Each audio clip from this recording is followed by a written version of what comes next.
Hello students and welcome back to my channel excellent learning point. तो बच्चों, आज की इस वीडियो में हम क्लास 10th का वर्कशीट नंबर 31 डिस्कस करने वाले हैं। बच्चों, सब्जेक्ट जो है हमारा वो क्या है, एसएसटी में आज हिस्ट्री में से है। ठीक है, यूरोप में राष्ट्रवाद का उदय।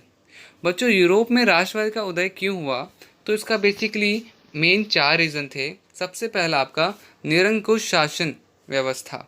ठीक है, दूसरा आपका उदारवादी विचार का प्रसार। चौथा स्वतंत्रता, समानता तथा बंधुत्व का नारा। और आपका पांचवा शिक्षित मध्य वर्ग की भूमिका। बच्चों, ये 4 मेन कारण हैं जिनको भी हम डिस्कस करने वाले हैं कि क्या कारण थे ये जिनकी वजह से राष्ट्रवाद का उदय हुआ।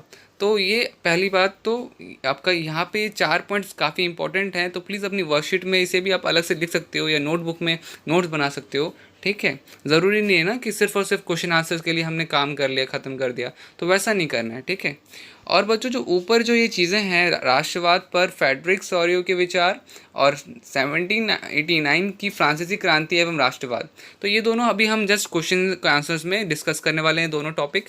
तो बिना किसी टाइम वेस्ट किए क्वेश्चन आंसर स्टार्ट करते हैं बच्चों। तो बच्चों, क्वेश्चन क्या है आपका पहला, 1789 की फ्रांसीसी क्रांति राष्ट्रवाद की पहली स्पष्ट अभिव्यक्ति थी, स्पष्ट कीजिए। तो बच्चों देखो, इसमें आंसर क्या होगा। तो बच्चों यहाँ पे थोड़ा डबलिंग हो गया है, तो ये लाइन आपको नहीं लिखनी है। ठीक है, ये मैं हटा देता हूँ, ये लाइन आपको नहीं लिखनी है। हाँ, तो पढ़ना कहाँ से, यहाँ से पढ़ना है। 1789 की फ्रांसीसी क्रांति राष्ट्रवाद की पहली स्पष्ट अभिव्यक्ति थी क्योंकि इसने फ्रांस में राजतंत्र समाप्त कर प्रभुसत्ता फ्रांसीसी नागरिकों को सौंप दी तथा पहली बार एक भाषा, भौगोलिक तथा संस्कृति के आधार पर राष्ट्रवाद का गठन हुआ था। तो क्या हुआ था बच्चों यहाँ पर 1789 में फ्रांसीसी क्रांति में, तो आपका ये राजतंत्र जो था वो समाप्त हो गया था। और किस तरह से अब देश चलने लगा वहाँ पर, तो एक ही भाषा, एक ही भौगोलिक और एक ही संस्कृति के आधार पर वहाँ पे राष्ट्र का नया गठन हुआ। ठीक है, तो ये चीज़ हो गई बच्चों फर्स्ट का आंसर। आते हैं सेकंड में।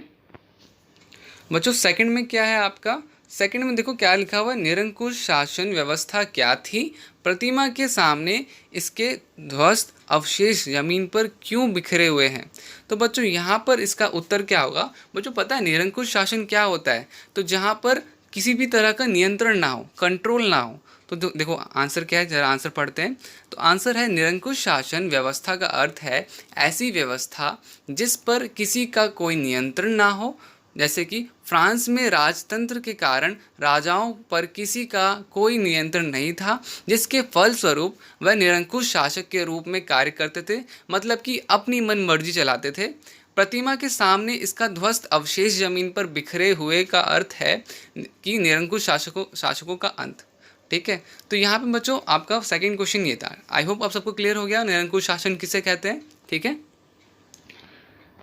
अब आते हैं बच्चों आपका प्रश्न 3, 19वीं सदी के यूरोपीय राष्ट्रवाद की प्रकृति को लिखिए।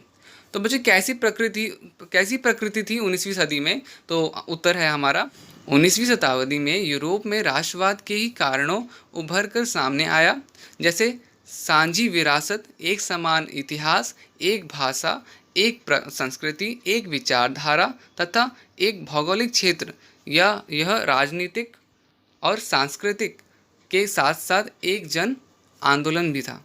ठीक है बच्चों, तो मतलब कि यहाँ पर किस तरह की प्रकृति थी राष्ट्रवाद की, तो वहाँ पे क्या था, एक ही विचारधारा होनी चाहिए, एक ही भौगोलिक क्षेत्र था, एक ही भाषा था और एक ही संस्कृति थी।